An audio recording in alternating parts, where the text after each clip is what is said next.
welcome back to Long Island's #1 pro wrestling broadcast, Monte The Pharaoh, only seen here out of Indie Music Studios out of Ronkonkoma. Jimmy, I just got back from vacation from your land in Florida. How you doing, buddy? Good. How'd you like my homeland? How'd it work out for you? It's so nice. Nice. Reminds me, you know, it's funny, Jimmy. It reminds me of Mike Mantor when he used to say, how could you be angry when you get out of your house and it's 80 degrees out, you know? And it was beautiful out there, man. Well, I don't know if this makes you feel better or worse, but I managed to wake up angry. I don't know what my problem is. I guess I still have New York. He's laughing. It's not funny. I wish I could fix it. No, I mean, you know, I love it here. I'm blessed. Got the perfect woman with the perfect weather. I can't really complain. I got some nerve complaining. You got a little bit of nerve, man. You got a gorgeous woman, intelligent woman, and you live it in Florida. Who could beat it, right? Yeah. Let's ask Joe what he thinks of that. You think Jimmy's telling the truth, Joe? Well, I guess not.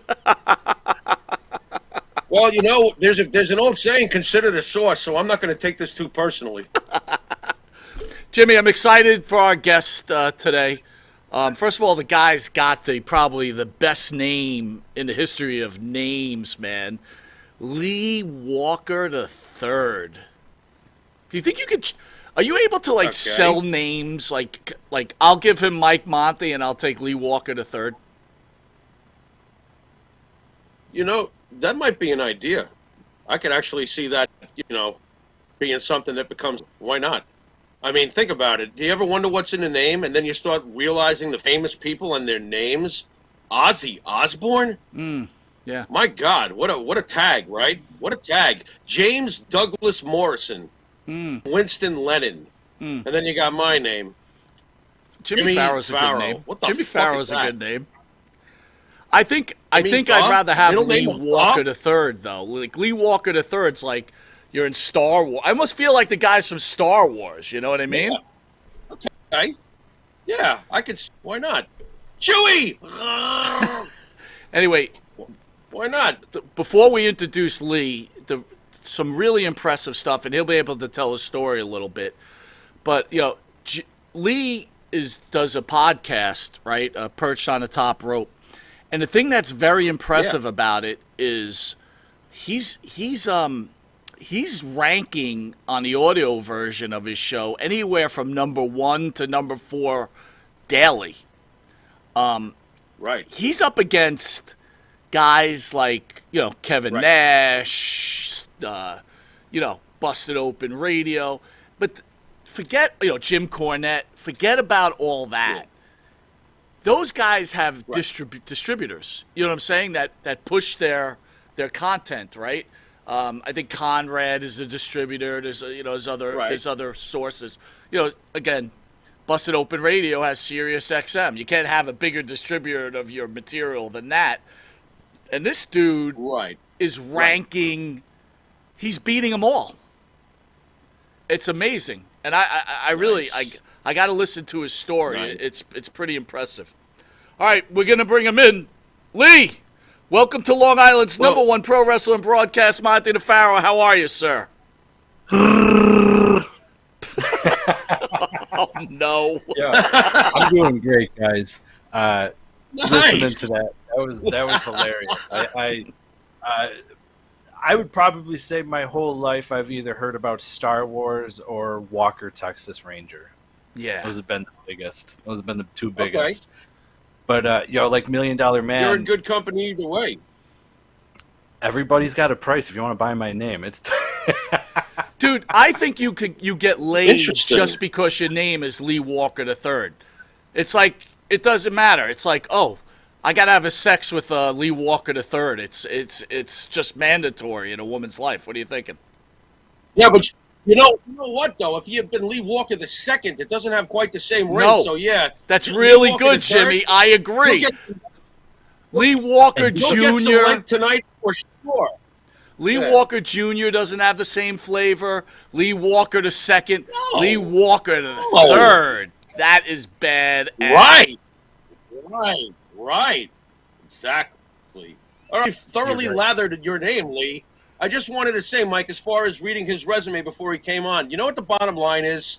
Yeah, sure, these guys have the big distributors, and yeah, sure, some of them were famous wrestlers, yada, yada, yada. Here's the deal with Lee, and here's the deal with anybody who has it. Lee's good. People like good. They want to hear something, then feel like they've learned something, and they're entertained at the same time. He's good at what he does. Good is good. Keep being good, bro. It's the bottom line. This is my 2 cents. Thank you. All right, well, before we get into Mr. Walker, I want to hit some news items. I'm going to ask for both of you guys to weigh in and give me your thoughts. Lee, are you ready? Are you ready for this? I don't know if you're even ready for this. No. We're about to find out. Whoa. Let's find out if I am or not. Damn straight. Let's do it. Like that. Mouthwash Fair enough. recalled nationwide over poison risk. Brand of hydrogen peroxide mouthwash is being recalled nationwide for posing a potential poisoning at the risk of children. What do you think about the U.S. government selling poison mouthwash? Pharaoh? First of all, anything that says hydrogen peroxide on it, I'm putting that in my mouth. I'm not even flossing my ass with that. What are you talking about? Why the hell would you buy that place? I didn't I'm even know very hydrogen confused. peroxide was mouthwash. Lee, what are you thinking about that? Don't brush your teeth. You don't have a problem. No. Wow. Wow. Hey, well, Yeah, no. he is chiming in from a neutral site, so we're safe as far as don't brush your teeth goes. Go ahead. Wow. I'm from up Interesting. north in New York, so the no brushing your teeth is more common than brushing. Oof. And no teeth in your mouth. All right. Yeah. Oof. Not good. Not good. I don't, listen. I don't think you expected that. No, I didn't. But kudos to you, Lee, because if you don't brush your teeth, still having the name Lee Walker III, you're still getting laid, and that's a good deal. Hey. And you're not getting poisoned. That's Yeah, it. check out this gap, lady. All right, guys. There you go. Oklahoma great-grandmother All right, that was celebrates her 25th Ridiculous. birthday. A 100-year-old Oklahoma woman is celebrating her 25th birthday Thursday after being born on Leap Day in 1924. Mary Forsyth was recognized by Oklahoma, and the city of Sand Springs issued a proclamation marking her 100th birthday, but Forsyth has only had her February 29th birthday roll around every 4 years. Lee, you could jump in on this one. How do you feel about being 29-year-old grandmother, great-grandmother? You know what? Good for her. I hope she goes out, has a beer, and meets a nice young gentleman, and he takes her on a nice stroll. Here's my question to you. So obviously she's of age now, but if we go back,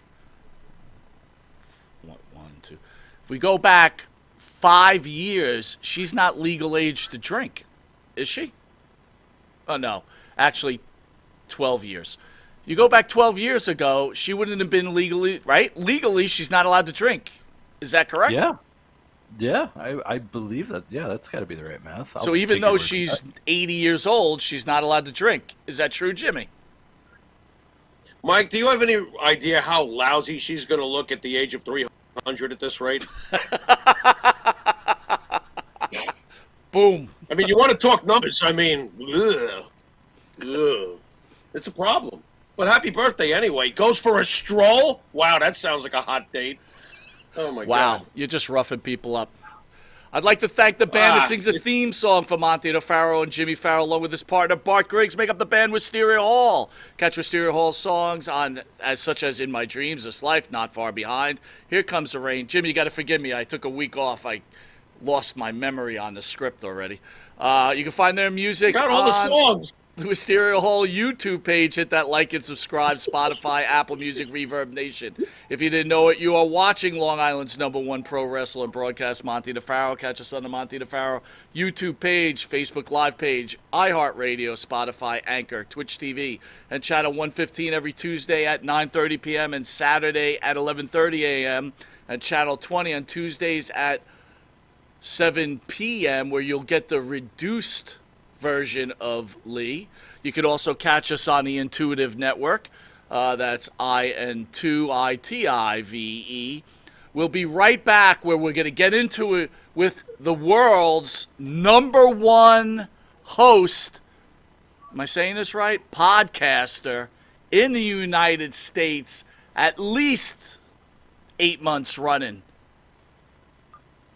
We'll be right back with the great Lee Walker III.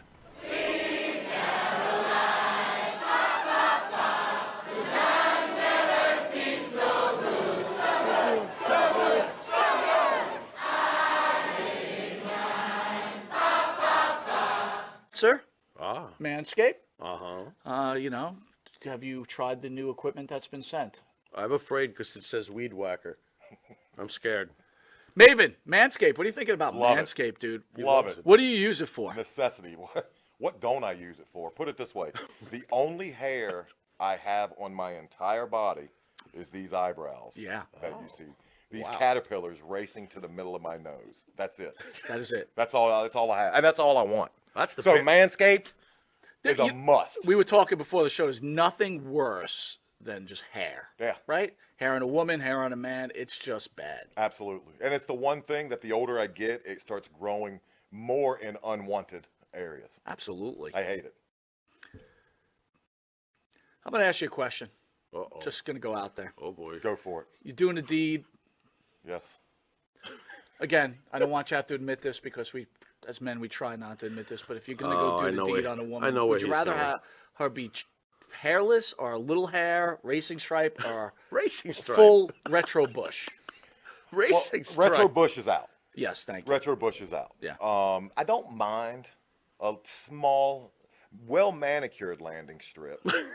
Every now and then, if it's completely, and I'm talking like baby's ass bald, then I start. Where is that pedophilia line?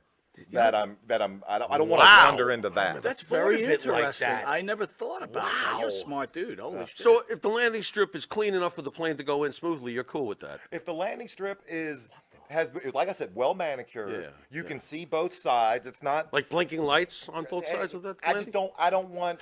I don't want the shrubbery going off into unwanted areas on that as well. Gotcha. Yeah, Oh, look but- what you found. Ooh. I got to be all honest though. Hey, the older I get though, I don't think I can be as I found it! I found have it! you ever gone down there and she slowly brings down the underwear? Then What is retro? Just, Absolutely. You're like, whoa! Wow, Yeah, like, I'm like 46, it of pops course. out? Do you like walk out or what do you do? No, I muster through. I muster up the courage to get He's a through. trooper. He's a trooper. Gotta give him an A. Yeah, not all heroes wear capes. Yeah, There you go. I hear you. There you Listen, go. I couldn't Super say. Bush. I couldn't say. Well, if you have the same beliefs as Maven, does Manscaped could help you? Absolutely. The weed whacker. Absolutely. What are you thinking? I'm thinking that I may have to, go in a room, close the door, and hang out with the weed whacker for a little while. Yeah, I think you're a retro guy, aren't you? I like 70s adult films, if that's what you're getting at. Yeah, there you go. Yeah, But only with that, Ron we're going to take a Jeremy, quick Batman. commercial break, and we'll be Anyway. back with this wrestling icon, Maven. We will see you in a drop kick second. Drop kick. All right, welcome back to Long Island's #1 pro wrestling broadcast, Monte The Pharaoh, only seen here out of Indie Music TV. Jimmy, our producer, has just been taken out of the studio. I didn't realize that he was also on rent here. Oh, great. He went along willingly, or they just clubbed him over the head and threw him in a box and put a stamp on it? I have no idea. He's gone, though. Lee, welcome. Wow. Let's get started with this mess, my friend. Let's do it. Let's do it. So let me ask you. Here you are, this guy, and obviously, you got into wrestling, and I want to ask you about that. But how does it feel when you look at these charts every day and realize that you're #1 for most of the time? How humbling is that? So, when I first found out what Chartable was and all of that, I was 2018. Now, mind you, I'd already been podcasting for 3 years because my very first interviews in wrestling were in person with Kenny Omega, the Young Bucks, Sami Callihan as he just left NXT as Solomon Crow, Johnny Wrestling, Candice LeRae, Eddie Edwards, and Havoc were literally my first interviews, and they were at the first wrestling show. It was December 7th, 2015. It was 2CW in Syracuse, New York. It was their final show. AJ Styles was there too, 2 months before debuting in the Royal Rumble. So those were literally my first interviews. And I mean, I just listed off some of the biggest names in wrestling. And I did that for I Heart Oswego, which is a local news company. And I knew I wanted to get into wrestling. And interview after interview after interview, 2018, someone, I can't even remember who it was, someone messages me and goes, "Hey, you know you're on Chartable?" And I was like, "What's that?" Literally I had no idea what it was. So I saw it and I was like, "Oh, that's pretty cool." There's like a ranking system. I didn't know podcasts honestly were that big where they're ranked. So basically from 2018 on, I had a focus and a goal, which was I wanted to hit number one time. Didn't care when it happened, whenever. I did give myself a limit. I told myself if it didn't happen by 40, I would quit. I would stop podcasting. I'm 39, so I just barely made it. But it's been a really, really interesting ride. It's to when I first woke up that day, I had watched myself go from like 70 to 20 on the charts, and that's when I had interviewed AEW's Lance Archer. NWA came and asked me to interview Samantha Starr. She had told me that in that interview they were already filming for a year for a reality show. That jumped me up even higher because the dirt sheets were talking about that particular spot in the interview with her. So after that, I jumped past the top 20. And then after that, I was just like, all right, for me, interviews are what shows do the best. It's what fans want to hear. So I just start banging out interview after interview after interview after interview after interview after interview. And that's not even the worst part. The worst part comes when you talk about the distribution. That's when it becomes the worst part. But as far as humbling, I'm not ashamed to admit I definitely cried when I saw it. Because like that was the whole goal. That was the whole purpose of me doing this. Otherwise, I'm just a wrestling collector of action figures and occasionally like ring-worn gear. Or like this is actually the AEW Dynamite commentary table piece before they switched to the LEDs with the TVs. So when I saw it, I cried. I was happy, excited, ecstatic. I don't like social media using it on my own personal, but like I tweeted about it and like right away got a follow from like Eric Bischoff and he tweeted at me and DM'd me and stuff like that, which was really cool. And then other than that, I just kept plugging away, trying to book more and more interviews. So it's cool once you're there, but to stay there is the hardest part when you're just like a little independent guy from Oswego, New York. Now, look, me and Jimmy, we're all about competition, right? How about you? Do you look at this as a competition? Do you want to beat the other shows out there, or is it just you're happy to be in the spot you are?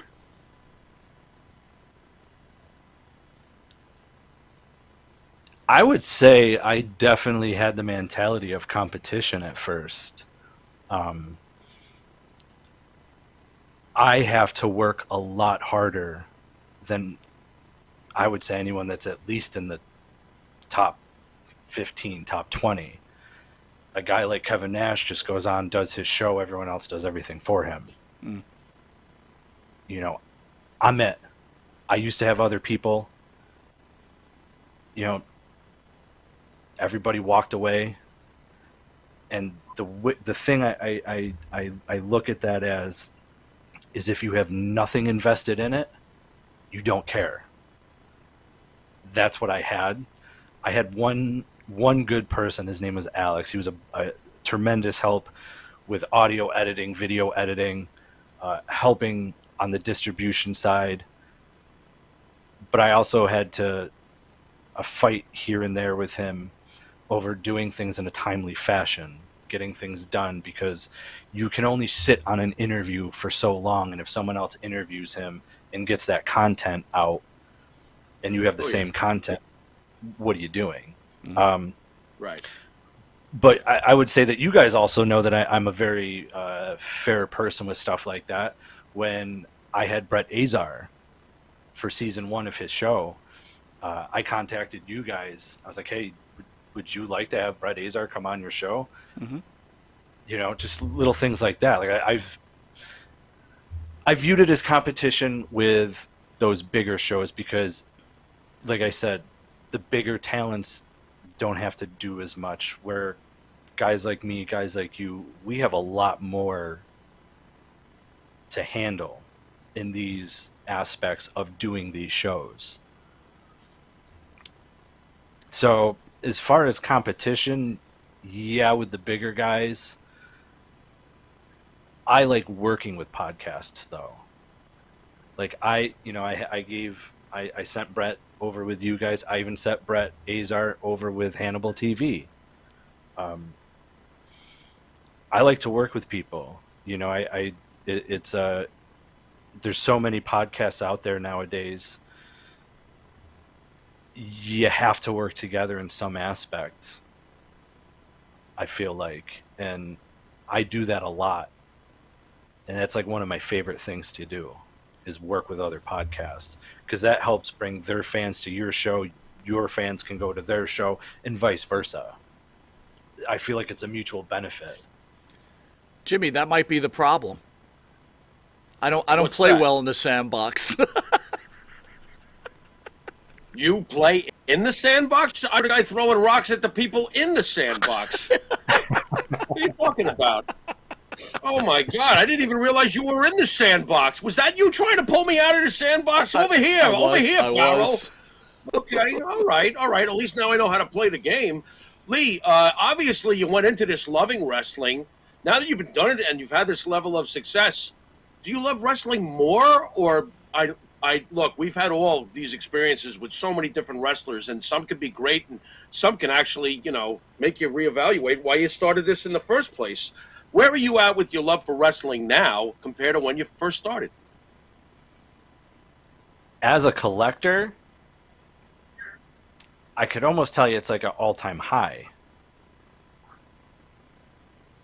As far as watching it and loving it, it's low, to be honest with you. It's not where it used to be.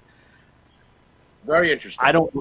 I hear you. It goes in spurts, I would say. When wrestling is bad, as a fan, you're like, oh, this sucks. When it's good, you're like, oh, it's great. As you can see, like my shirt says, just a boy who loves WWE. I love all wrestling, and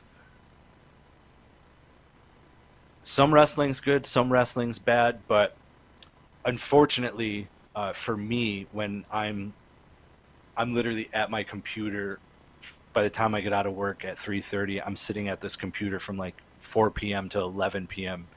Monday through Friday, and if I do interviews on the weekend, I spend all day Sunday like doing editing and things like that for a whole week. So I don't get to watch wrestling like I used to, and I really think that's the problem. I think that's why I'm having an issue with it being low right now. Makes perfect sense. Perfect sense. Listen, Lee, unfortunately, in the last few days, we lost a couple of legends. I wanted to get your thoughts on them. First of all, Ole Anderson, obviously a legend from back in the day, especially during the time Mike and I were watching it on Georgia Championship Wrestling and all those other places that Ole apparently tortured everybody behind the scenes because, I don't mean to speak ill of the dead, but my Lord, from what we've heard about Ole, oh boy.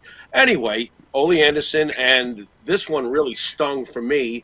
Virgil passed away at the age of 61, the $1 Million Man's, at one point, right-hand man who took the $1 Million title away from him at SummerSlam back in the day. your thoughts on Ole Anderson and Virgil, please. Wait, Lee, before you answer that, I just got to say one thing to Jimmy. Jimmy, I Yeah. was in shock Yeah. that Virgil was only 61. Like when he was in studio, was it 3 years ago? I thought he was in Something like that, yeah. I thought he was in his 70s already. And now I find out the guy is literally like 4 years older than us, man. This is not boding well. He was the guy in 12th grade taking our lunch money. This is not good. It's too close to the fire, bro. I'm not liking it at all. It flipped me out. It really did. It bothered me because we've now hit handfuls. Unfortunately, Lee, we've now hit handfuls of guys who've passed away that we interviewed. So can I get your thoughts on Ole and, of course, our buddy Virgil? Honestly, I'll start with Virgil first because that one, for me, stung more. Mike's in my phone. We've done a bunch of interviews together.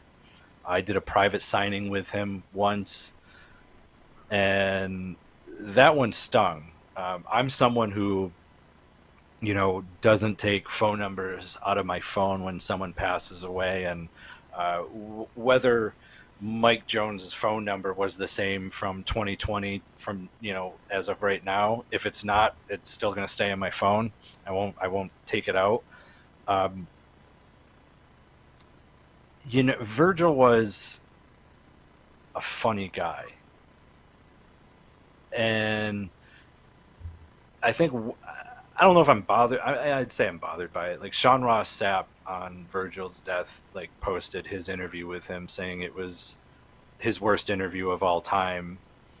And really we're supposed to be more mourning, or depending on how you are, celebrating the life of Michael Jones. And really I felt like it was more of like a mockery by posting that.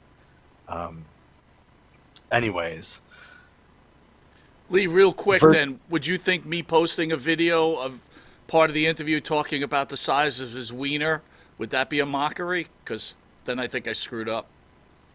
No. Wait a minute. He was very proud. It was a sweet mockery. What? Go ahead, Lee. No, because in my interview with him, and I even posted it yesterday as a memory, because I put in the 10 bell salute and everything, and in my interview he's talking about signing titties. Yeah. So but that was it's how Virgil talked. So I'm not gonna edit it and make it not like how Virgil was. Fans want to remember Virgil for how he was, and this is how he was in interviews. That's what he would. I did one interview with him, and he talked about coming out of his mom's womb with a 9-inch dick.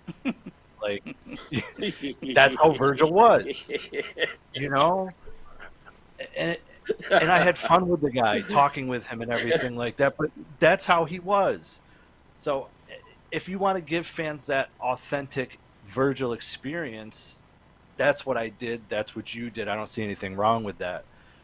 But he posted it as, this was my worst interview of all time, ha ha ha. It's just,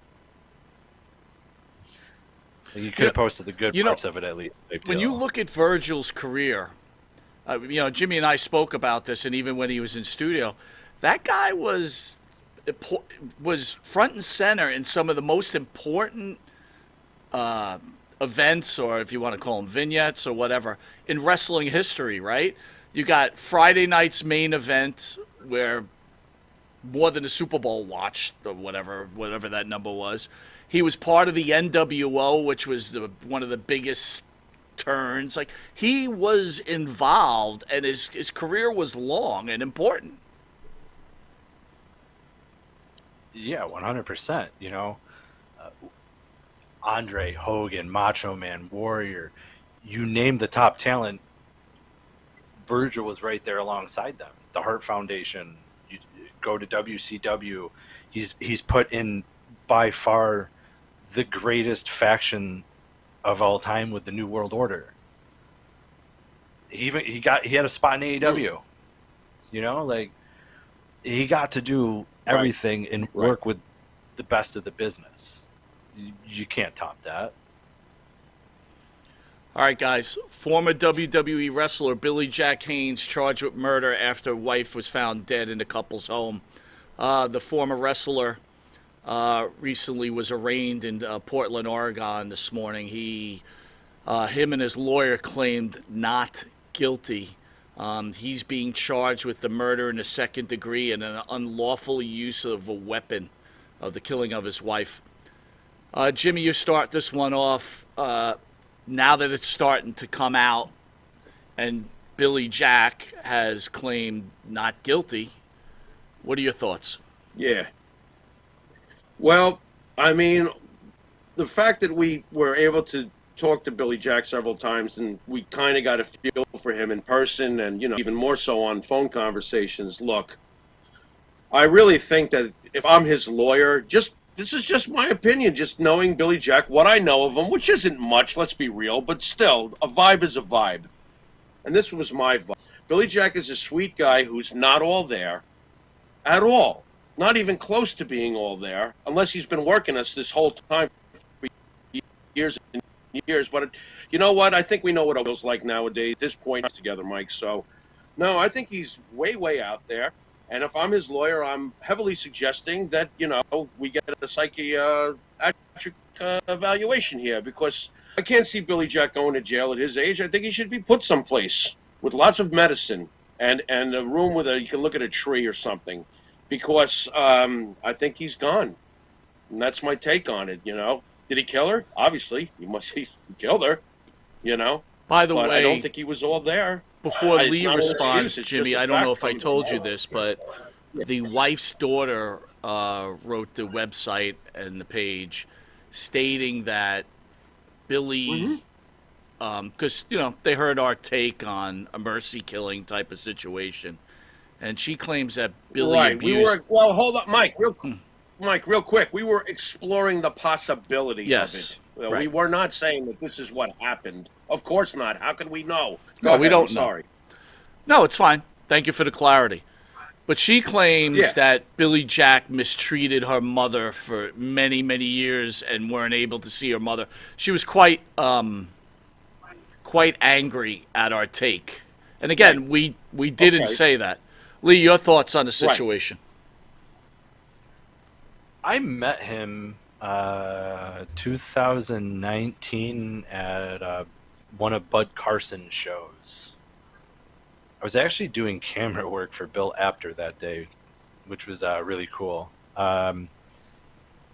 He was kind of weird. Like, he was over in the corner, and then he just randomly got up and walked around and then looked at me and goes, "You want a picture?" And I was like, "Okay." Took a picture, and that was it. When you heard that it was a standoff, and I mean, Hannibal TV was like live on YouTube, like reading off text messages or something. I mean, I think it was pretty clear, what happened. I would probably go on to say that if the lawyer can stretch this long enough, Billy might not have to see any jail time, and exactly what Pharaoh said. You can go in a room with 4 white padded walls and a window looking at a tree. What are your thoughts about Hannibal, right? He was close friends with Billy Jack, or supposedly close friends. What do you think about the minute this starts happening, he's actually reading all this private information, I guess, that Billy was sharing with him? Do you think that's fair? I mean, I guess it depends on... Yeah, I mean, that's what you got to really think about.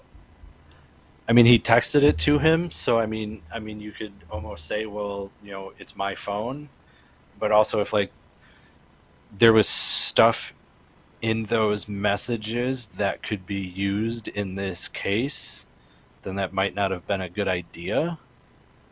You know what I mean?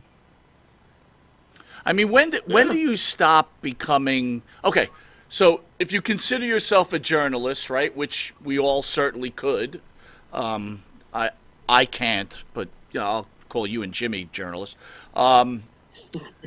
If you consider yourself a journalist, I think you have the responsibility to share that information. But then again, if this is your friend, where do you draw the line? If it was really your friend, you probably wouldn't be posting it. I would say that's probably Bingo. the best way to put it. If it was really your friend, you wouldn't do it. Yeah. It's a pretty good answer. Yeah. All right, let's pile on Vince McMahon a little bit more. Vince McMahon fired. Hold on 1 second. Script is a little. Pile on this, Monty. Pile on, Vince. Let's keep piling on. Former WWE writer claims Vince McMahon fired him for changing a racially insensitive segment. A former WWE writer, Michael Lenardi, claims that the company fired him for changing a script against Vince McMahon's wishes. He joined them in 2001 and worked in an on-air promotion department until 2005. Before returning as a creative writer in 2015 and was fired in 2016. For years, I felt ashamed, and I replayed situations 1,000 times over and over in my head, trying to figure out what I could have done to not get fired. In light of everything going on, I just wanted to get off of my chest as I finally started to feel like maybe I didn't deserve to be fired. In the video he claimed he was fired by the company for, he altered a segment on Martin Luther King Day edition of Raw 2016. He admits it still bothers him and wonders if he could have been done differently. In the segment featured Neville, Titus, O'Neil, R-Truth, and Mark Henry, who received the script on short notice. The script called for Neville to speak up and tell everyone else that he's got a dream too, and that his dream is to win the Royal Rumble. And I remember Neville coming up to me and saying after he read it, he was like, I can't say this. Trying to compare a wrestler who wants to one day win the Royal Rumble to one of the most iconic speeches in American history about civil rights and how important it was to try and play that it was just dumb, it was poor writing. He pointed out that he makes Neville appear weak and not a babyface. He claimed Truth, Henry, and O'Neil were all uncomfortable with this. Pharaoh? Boy, I love the timing of this. Very interesting. You might as well, like you said, pile on to Vince. Well, first of all, you work for Vince, okay? Can we clear that up right off the bat? You're working for Vince, okay? If he tells you to write something a certain way and you don't do it, you're fired! The end! We can't do that at our job, so what makes you think you can do it, okay? First of all. Second of all, I love this. Let me see if I've got this right here, where it's just to try and play on something that is an iconic speech in American history about civil rights and how important it was. To try to play on that is just dumb. Well, I guess that whole I'm a real American thing that they were selling to us back in the 80s, unscripted wrestling, was dumb. Well, it worked. I don't understand. I really don't get it. I mean, people just have such a hard time. Like, you know, where would this leave where would this leave New Jack and Mustafa back in the Smoky Mountain days? I mean, are we that sensitive that we can't crack a freaking... I don't think it's that bad, quite honestly. And I got to be honest, too. Mark, yeah, they'll probably all say it now, but I bet you they would have gone through with it. They would have all gone through with it if Vince wanted them to. I mean, Booker one time himself, Booker T dropped the N-word on TV. Did we flip out? I mean, it is what it is. I don't get crazy about this stuff. Well, apparently I do get crazy about this stuff. But what's the big deal? What is the big deal? And I love the timing of it. You know, I've been thinking about it, and seems like this is a good time. That maybe I didn't deserve this. Come on, do me a favor. Whatever you do, don't give this guy any scratch to come on our show, because now he's going to be looking with his hand out to get money from everybody, so he can bitch about Vince McMahon. Whatever. What are your thoughts, Lee? Anybody remember Crime Time?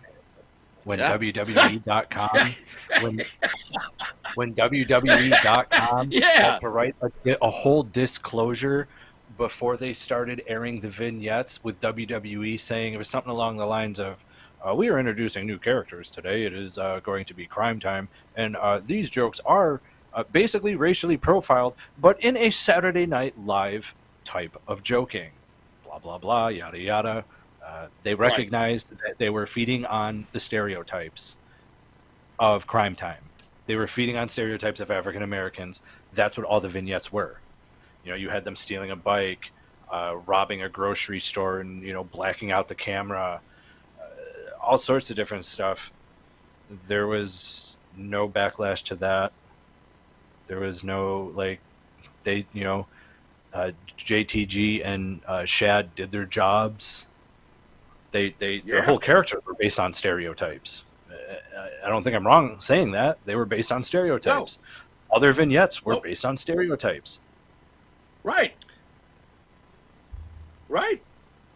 I mean, think about Eddie Guerrero. For God's sakes, he lies, he cheats, and he steals. Oh, what? We gonna get crazy about that too?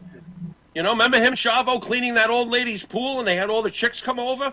Yeah, we're cleaning your pool, lady. You know, come on. Why is it not okay in wrestling to do the very same things that the television programs we all seem to love that have even less morals, basically? Why is it not okay with pro wrestling, Lee? I don't understand this. Why is pro wrestling open season for moral ground when it's scripted to begin with? You're watching a show. Help me out, Lee. I'm losing my mind here. No, that's all right, because you're not, like, no one complains about the news that they do on Saturday Night Live when they get to write their own jokes for that. I don't see the big deal because, like you said, in television programming, they're doing the same thing. Pro wrestling, on the other hand, I think where the issue it becomes is the vast majority of the fans that are in pro wrestling. Nothing against being fans in pro wrestling. Obviously, I'm a fan of pro wrestling. I have a show about it. Like you guys have a show about it. We're pro wrestling fans at the end of the day. But you have to look at, like, the NFL, the MLB, the NBA, the NHL. They don't have these issues. Why don't they have these issues? Because their sport doesn't have, that you have the NHL, the MLB, blah, blah, blah, so on and so forth. As far as I know, the only professional women's side that's actually aired is women's basketball. But they're separate. We don't have that in wrestling. We have the men wrestlers, the women wrestlers.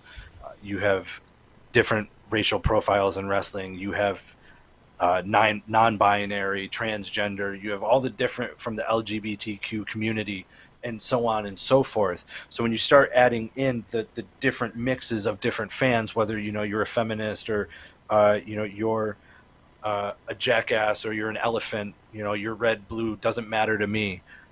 You start mixing all those difference, and then add the difference in the wealth gap from rich fans that you see all the time at the shows to the fans that can afford to go to the shows. There's a big mix of fans in there, and we have all that in wrestling. Other sports generally don't have that. I think that's really the issue that we have at hand. Wrestling is a different sport than all those other sports that I listed. That's why it's sports entertainment. But we have more fans. There's more different types of fans, I guess, is the way that I would put it. And you start mixing all those different types, the shit's gonna stir, and the shit stirred. By the way, we're speaking with the #1 podcaster in the United States when it comes to pro wrestling, Lee Walker III, and his podcast is Perched on the Top Rope. All right, guys. Rhea Ripley and Zelina Vega respond to viral video of Maxine Dupri getting booed at a WWE live event. I'm going to play the video, and then let's have a little discussion.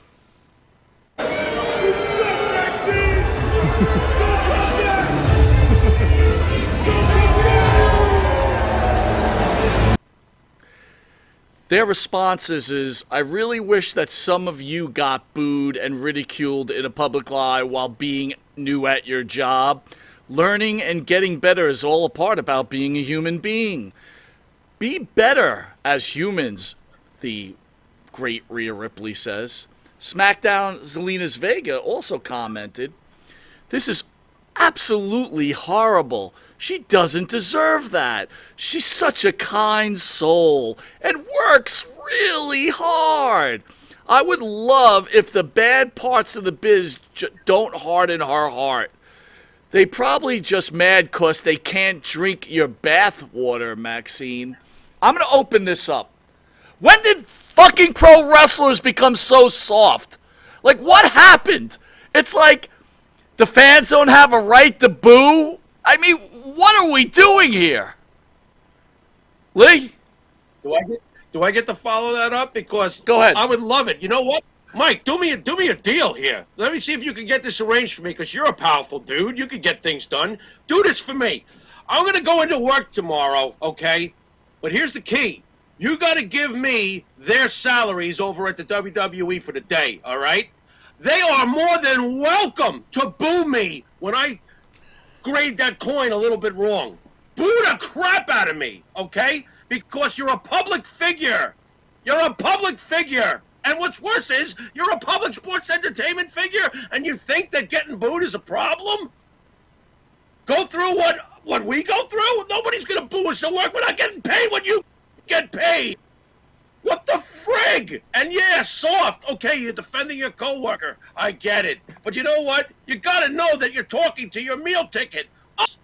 We're your freaking meal ticket. And if we think you suck, we're going to boo you. And when you get better, and hopefully you do get better, one day you might have that holy shit match, and we'll cheer you. And you'll feel better about yourself than you ever have before, because to risk it, you got to get that biscuit. You gotta get out there and do it. So what are you bitching about? You got a blessed, charmed life. Somebody said you suck. Get over it. And not only that, Maxine is smoking hot. What does she care what a bunch of friggin' nerd wrestling fans think of her? Who cares? I mean, seriously, stop it already. Wait a minute. So she got to the back and she was like, I'm hot. Fuck them.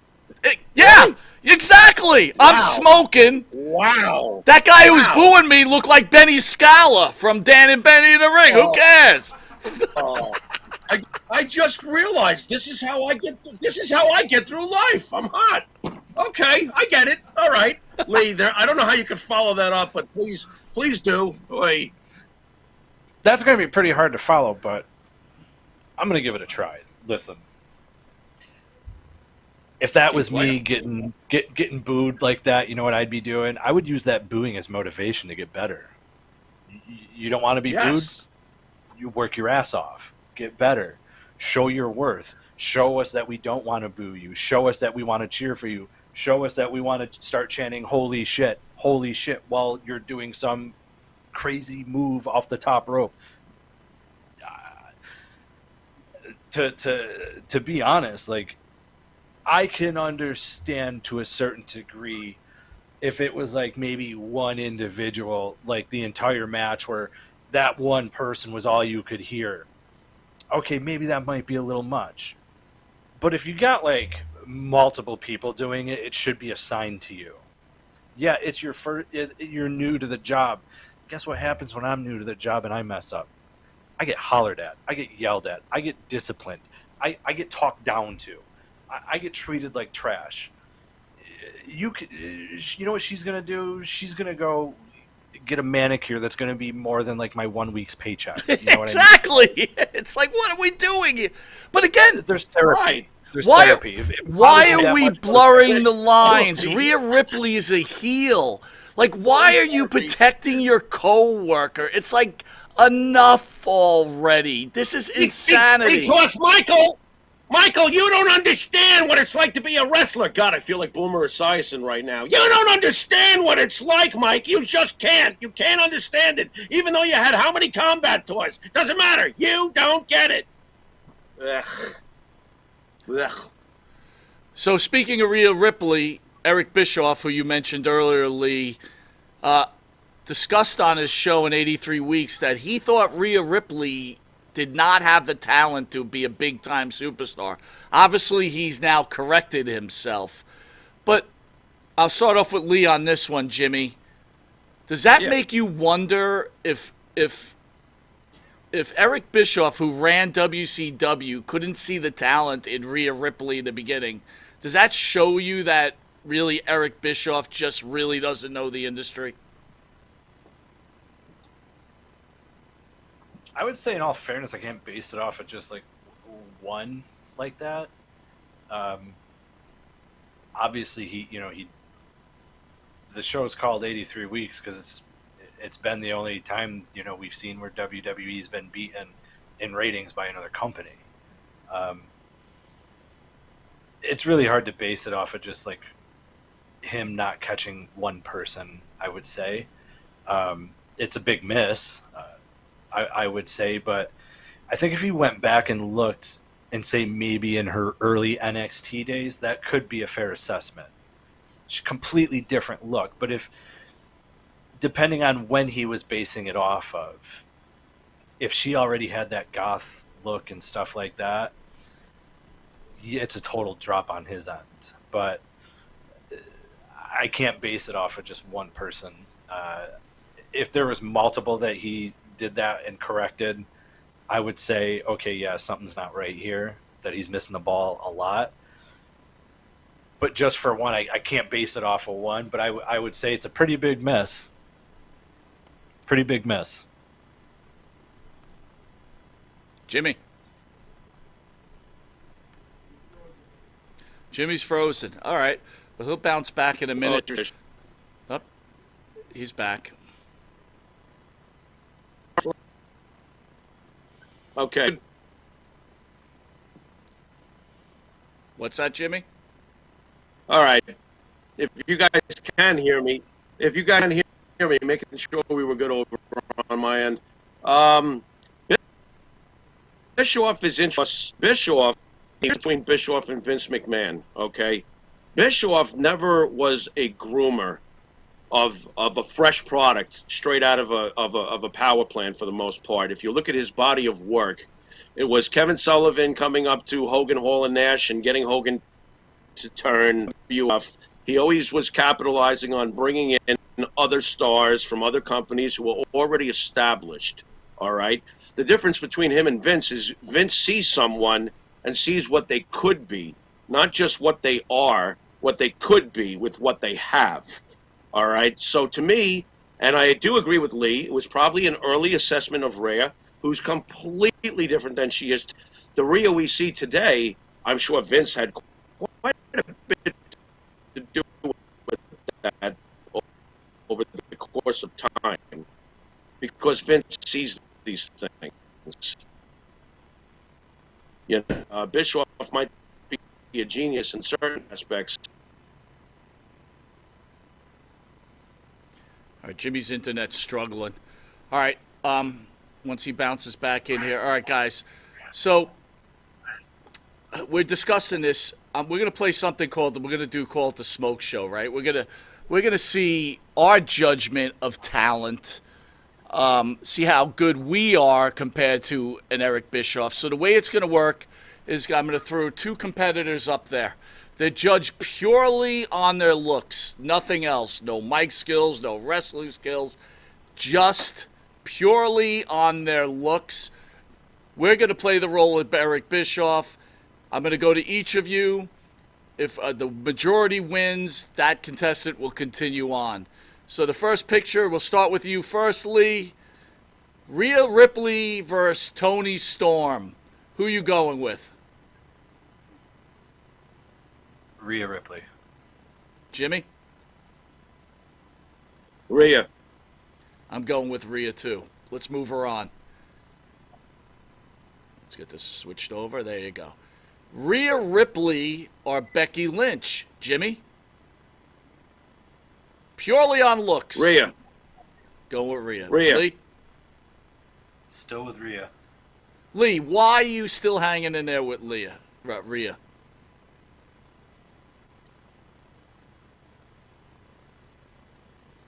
I mean, we're solely going based off looks, right? So far, everyone we've put her up against, I mean, even though it's a side view, she looks more athletic from the standpoint. And plus, so far, like, in my opinion, the goth look with women in wrestling is a completely different look because a lot of the women really just look the same.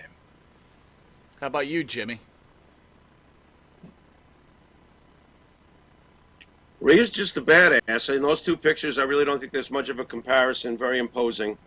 so it works for me. I see the potential power already in her.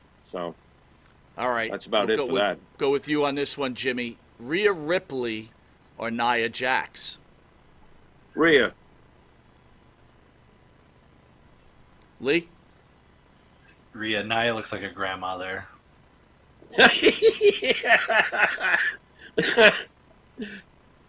I'm going to go with Rhea.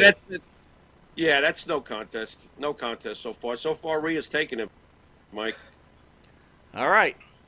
Lee, Rhea or Charlotte Flair? Still Rhea. Wow. Jimmy? Charlotte. Ooh, we got to... It's up to me to make that chain, that breaker. I'm going with Charlotte, too. We're going to carry Charlotte on. Yeah. I'm going with Charlotte. Mike, if I can explain, even though Rhea looks more imposing, this is going to sound a little strange, but I do this with all athletes. I look in their eyes. I always do that. I always do that when I'm watching a regular, sport, whatever it is, and I look in their eyes to see where they're at, and I can usually tell. It is the window to the soul. Charlotte just reeks of confidence, and I'm the shit factor, and she is the shit. So that's my why I chose Charlotte in that particular, if I was having to choose not knowing about either of them. All right, fair enough. And you know how I feel about Charlotte Flair. But it was close for me. All right. Okay. Jimmy, Charlotte Flair or Wendy Richter? Oh, Charlotte. Not even close. And you know what's funny? Wendy Richter was the number one of her day. My God, Mike, it's fair to say, right? She was more popular than some of the men. Absolutely. Right? Absolutely. Yeah. Lee, who are you going with, Wendy or Charlotte? I'm going with Charlotte. All right, Charlotte's moving on. All right, Jimmy, this is a tough one for you. Wendy Richter or Velvet McIntyre? Well, first of all, where is her toes? First of all. All right. We're gonna stick with Charlotte. Let's stick with Charlotte. Okay. Right. Lee, what's a 39-year-old thinking? Charlotte. Not even close? Like, is there a battle here? Is it a match? What's going on? I'm not gonna even lie. I don't even know who that other girl is. I don't even know who that other woman is. And I honestly, I looked at her once, and deep inside, I kind of laughed, and I was like, "Nah, it's Charlotte." All right, let's try this All one. right. Lee, you're up. Charlotte against Princess Victoria. What the fuck? What the fuck are you doing? What do you Gotta think, get the old Lee? school. Close, right?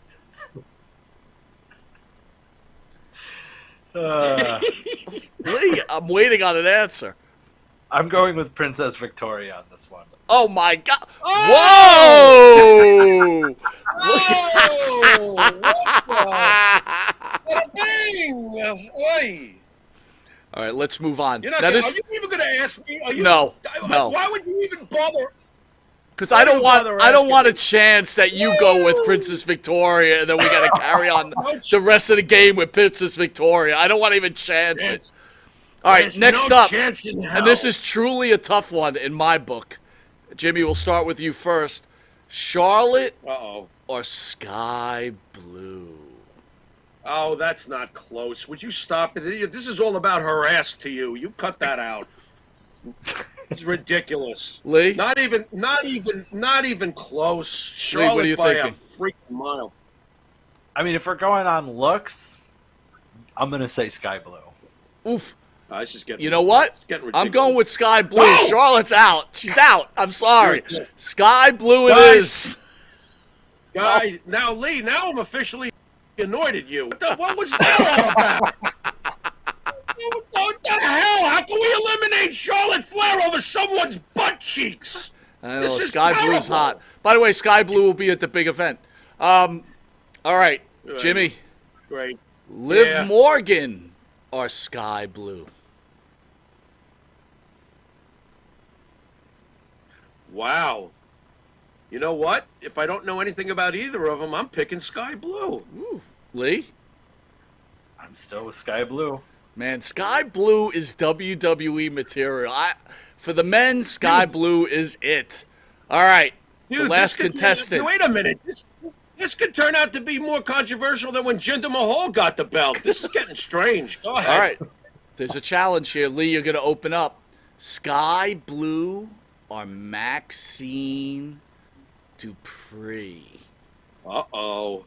We got to get Maxine up there, our producer. Yeah, where is she? I think he's looking for a picture. All right, there he goes. He's bringing her up. There you go. What do you got, Lee? I mean, we're going off of looks, right? Yeah. She might not be the best wrestler, but Maxine Dupri. Jimmy? I believe in underdogs. I'm going with Sky Blue. Oof. So the tough one's on me to make the final decision here. And this is very tough. You better vote for the ass cheeks, you. Here's my problem, guys. It's the what's in the back against what's up top, right? You know how perky Maxine is up there, and oh God, this is really this is very tough. I'm going with Maxine Dupri. I'm sorry, I got to stick with Maxine Dupri. So fans could boo her, but Maxine Dupri is the ultimate champion. I think we're all happy with the decision. What do you think? I'm fucking miserable. Fuck that decision. Fuck that. That was ridiculous. Guys, it's anyway, so it's WrestleMania season. We don't really know any of the matches, but I want to ask you guys honestly, what is the WWE going to do? Does Roman Reigns retain, or is Cody Rhodes going to carry on? Go ahead, guys. Lee, take it away. Well, we have two possibilities here. If Roman goes on and beats Cody, he's 100% passing Hogan's reign, and that's like to what, September, October he's got to get to. And if that happens, I'm calling it right now. If that happens, the whole thing with Cody Rhodes and the finishing his story, it's going to be a mockery. It's going to be a joke. Fans are going to be not interested in it if Roman Reigns wins. Like, they're not going to be interested in the Cody Rhodes story. That's my honest opinion, because as a fan who was at WrestleMania 39 thinking that Cody was going to win, it didn't happen. Cool. Now I'm going to WrestleMania again, and I'm getting the same match over again. So if I have the same outcome, I'm going to be really not happy, because WrestleMania tickets aren't cheap. If Cody wins, that's great. He finishes the story, I guess. But how do you keep Cody interesting enough as a face with all the heels chasing? Because it's always more interesting when the face chases the heel. It's a lot less interesting when the heel chases the face. What do you think, Jim? Well, unfortunately, and I hate this because I love what Roman has been doing, but I agree with Lee. It won't make any sense. And look, we've seen before where the fans basically hold the company hostage over a booking decision. We've seen it with Daniel Bryan. In that case, I think it was correct to have Daniel Bryan, become champion all those years back. We've seen it with Kofi Kingston, which I thought was absolutely incorrect. And at that time, if I was the company, I would have been like, F you. At least we got Brock Lesnar coming out and giving us a little dose of reality when he came back and ripped that title away from Flat Chest in like a minute and a half, or whatever it was. I don't even remember. I feel like this is the case again right now, where we have basically, you give us Cody as champion or else. I know you hate that, Mike. I hate it too. However, I think that they're going to have to pull that trigger. I do think Cody is probably, unfortunately, going to win the title. Honestly, if you were going to do it at all, you should have done it last year. You will have a very, very angry crowd on your hands. I don't think that they're looking to be booed out of the building. Usually, in the past, much more often than not, the crowd is sent home happy. I think it's a good idea to do so. Is it giving in? Yeah, it is. It is giving in a little bit. However, there's another double-edged sword here. If Roman somehow holds the belt, I don't want him to pass Hogan. I don't know if we've had that discussion, Mike, but yeah, we did. I don't want him to pass Hogan. I don't. He's not Hulk Hogan. He never will be Hulk Hogan. So to me, and let me tell you this is what I really think, and people are going to really think I'm nuts if you didn't already. If he passes Hulk Hogan, let him pass Bruno. Screw it. Just let him hold it forever, because he's on his way to holding it forever. And I don't have a problem with that. I think Roman Reigns is great theater. I think the Bloodline script, it's not an accident that this has been going on for years. This is making $1 quadrillion one way or the other. So, yeah, it's a very difficult conundrum that they're facing right now. It was brilliant to turn The Rock heel, period. You can't have everybody just booing every week and cancel culturing the script, So I do think that Cody's going to hold it. How long? I have no idea. I would not think too long, because this is going to run its course, and eventually Cody will be looked at like Bob Backlund, coming out in his suit, shaking everybody's hands, smiling at everybody. Boring. I mean, look at AEW, the company he founded, for God's sakes. They turned on him. They turned on him. I mean, the nerve of those fans, they turned on him. They built the damn thing so they could have an alternative, and they turned on him. What makes you think he's safe here? So, I'm with you, Mike. I want Roman to continue, but I don't think he's gonna. I think the story gets finished, and then we open up a whole new story, whatever it may be. Lee, if you're running the WWE, do you go with Cody Rhodes or you stick with Roman Reigns? I honestly feel like you have no choice but to go with Cody Rhodes. Honestly. Like I said, if you go the route of Roman winning, anything Cody does after Mania, no one cares. Honestly, I don't think anyone's going to care. His stock in the company will drop just because he lost again at WrestleMania. And the company would try and push him and push him and push him, but at that point, it's not going to be believable. And like I said, the finish your story thing, that whole thing will be a joke. I mean, that's like my perspective. I don't know how anyone else feels, how you guys feel about it, but I feel like it would be a joke. Oh, Cody's going to finish the story this time. Really? Cool. Bathroom break. I just personally think this is that it's a big risk taking that belt off of Roman Reigns. Wrestling, could it be fair that we all agree that wrestling has never been hotter, or at least is at even pace with the Attitude Era? Could we at least say that? From a business sense, you really can't argue it. I mean, whether it was better than the Attitude Era is irrelevant. That's not what we're discussing here. The bottom line is that, look at the Netflix contract, the sale, what it's worth now currently, what the wrestlers get paid currently, what they make at the gate, what they make with merchandise. Stop it. I mean, financially, it's in an all-time high. Whether you love it more is irrelevant. Well, Jimmy, you were the first one to say it, though. And Big Tuna just weighed in, too. I honestly believe Seth Rollins is going to be the cause of Roman Reigns retaining the title. And he's going to turn heel. And, he's going to be angry over losing to Drew McIntyre. And off we go. I mean, that's the way I go. Anyway, we're almost out of time. Lee, first of all, I want to thank you for taking the time out with us. Big fan of yours. Thank you again. Can you tell everybody where they can catch your show? Oh, I got a whole spiel for this. Ladies and gentlemen, you can find us at YouTube at youtube.com /Perched on the Top Rope or /Perched on the Top Rope. You can find us anywhere and everywhere podcasts are found: Apple, Google, Spotify, Stitcher, Podbean, Podbay, Red Circle, you name it, we're there. You can also find us on Facebook.com /Perched on the Top Rope, where we post all the news and some funny memes here and there related to professional wrestling. You can also find us at Instagram and Threads at Perched on the Top Rope Podcast. You can find us on X at Perched Top Rope. And if none of that tickles your fancy, you can find us on TikTok.